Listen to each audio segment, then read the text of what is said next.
Thank you. Good morning to all of you. I'm very inspired having seen all of you here present today in the morning. Thanks to Mrs. Joshna, Mr. Sandhu, Atul is on his way, Dr. Mukund Rajan, and Mr.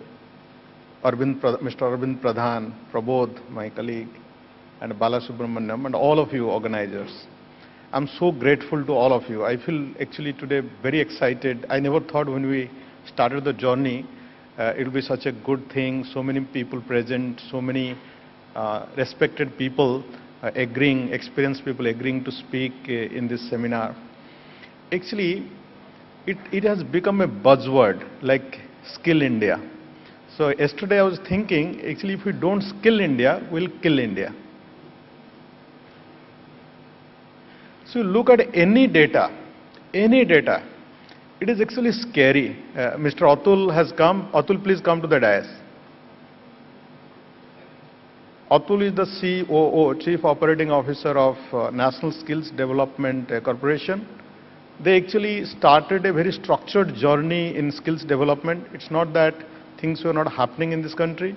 It was happening by many ministries through many programs and schemes. But for the first time, National Skills Development Corporation brought a structure, brought an alignment, created sector skills councils. There are over 30 sector skills councils now. And in a very focused and aligned manner, they are doing the skills development. He will share his experience with us. So actually, I was thinking yesterday, Skill India is foundation to Make in India and Digital India. So if we don't make in India, we'll break India. I asked my wife, if we don't create a digital India, what will happen? I was not getting a word. She said, we'll have a primitive India.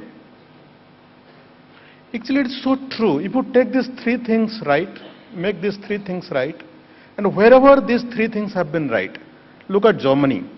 I was looking at their trade surplus, $299 billion is their surplus. Current account surplus, trade surplus. Because of what? Because of manufacturing. Because of Make in Germany. China, $219 billion. Because of what? Because of Make in China.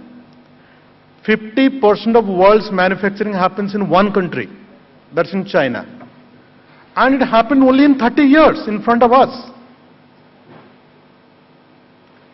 80% of electronic goods of this world is manufactured in one country, that is China. If it happened in China, it is possible to happen in India. And what did India do? India focused on software skills development. I was part of that journey. I was Wipro Global HR Head. I know exactly how it happened. China focused on manufacturing. So they developed manufacturing skills, we developed IT skills. We get today $110 billion inside the country because of the IT services industry. And without that, we would have been terrible. So not only we get a lot of foreign exchange, we create a lot of sense of pride in our people. We created confidence in our youth that you can do it. But that we did in the upper strata of the society. Among the intelligent people like Dr. Mukund Rajan, you know, those who are IIT, IIM, NIT, they caught it. And they became the best in the world and they proved it. Now it is the time others to follow. So they say in Bhagavad Gita, Yad yada charati shrestha stato devottara jane sa yat pramanam kurute lokas tadanu vartate. So what our intelligent people of this country have proved, now the mass have to follow. We have so many people. It's like water everywhere. And there is not a single drop to drink. 120 crores people, every company, every industry, every establishment has shortage of skills.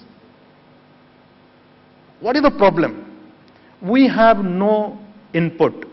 All the countries of the world, rich in raw material, have the poorest people. Look at Africa.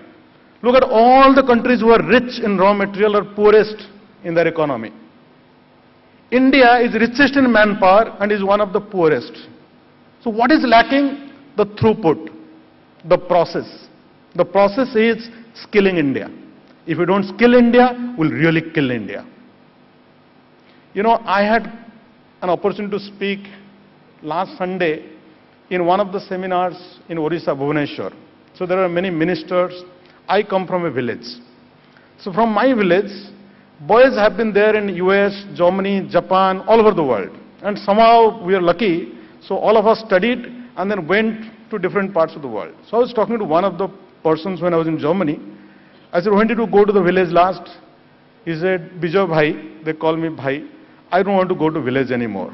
I told to that minister. I said, why? He said, last time I went, people are, you know, there is like alcoholism is rampant, playing cards and quarreling and fighting with each other. That is symbolic of a village who produced, to my mind, among the largest number of educated, intelligent people in that area. And now in that village, that boy says, he says, I don't want to go back to village.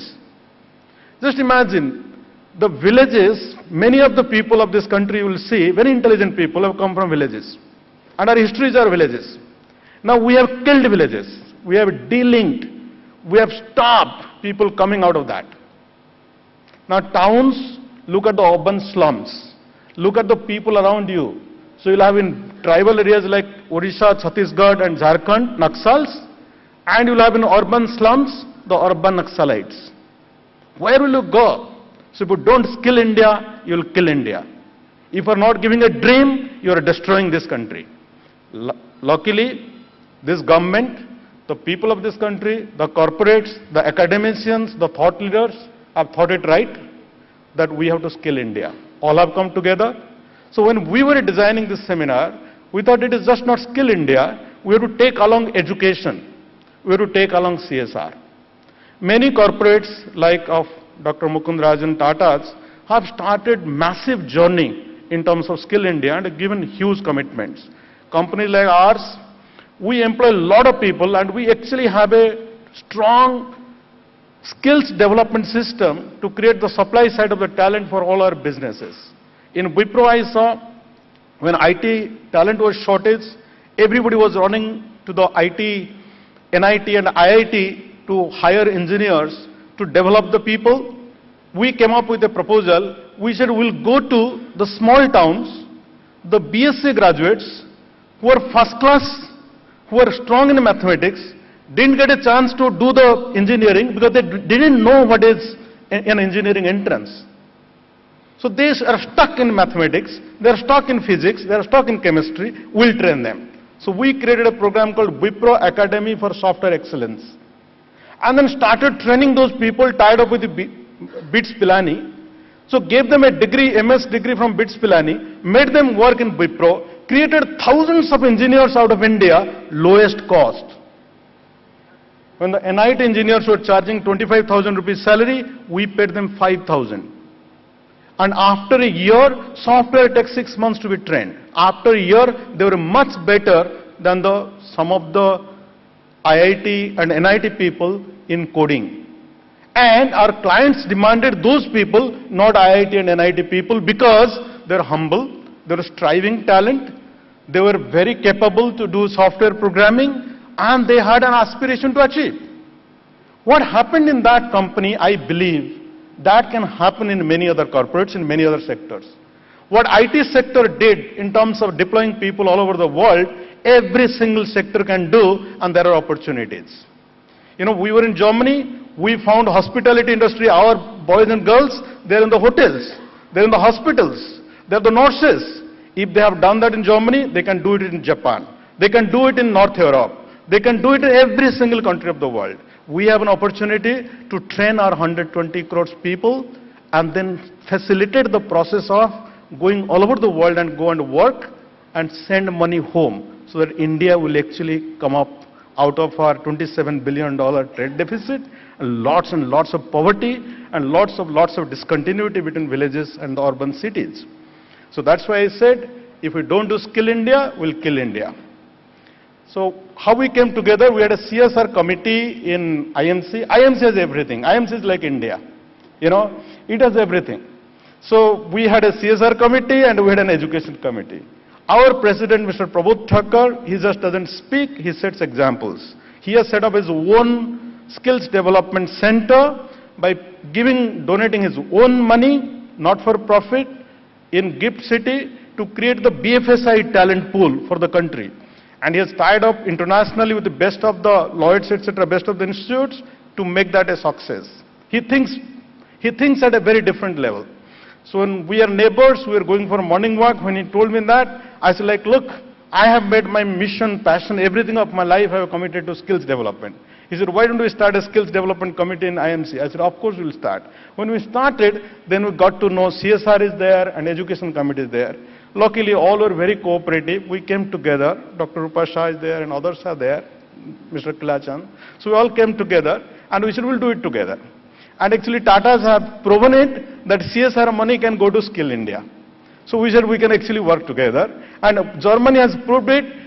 Rather than educating in false education, wasting the country's time of the youth and destroying their dreams, when you educate, you build skills. After you have 10th standard in Germany, people go to work. 75% of people go to the work. While working 3 days, they study 2-3 days, and because of that study of 2-3 days, they get a certificate, and that becomes their diploma. And that career path leads them to up to PhD. When there is a PhD in Germany, he can do an electrician's job, he can talk about material science, he can talk about nanotechnologies, and he can talk to you in totality. The theory, the architecture, the implementation, the application. He can tell you in one breath everything. In our country, go and talk to a PhD, he can tell you what he has studied in libraries. Only 20-25% of the people are outside this stream. That's why Germany has been what it has been. I have limited time. My colleagues are much more experienced and much more committed to skill development, CSR and education. They will enlighten us. I'm so grateful to all of you. Thank you so much. I feel so happy to see all of you here. Like my dream of skilling India, I think, has started becoming successful. Thank you so much.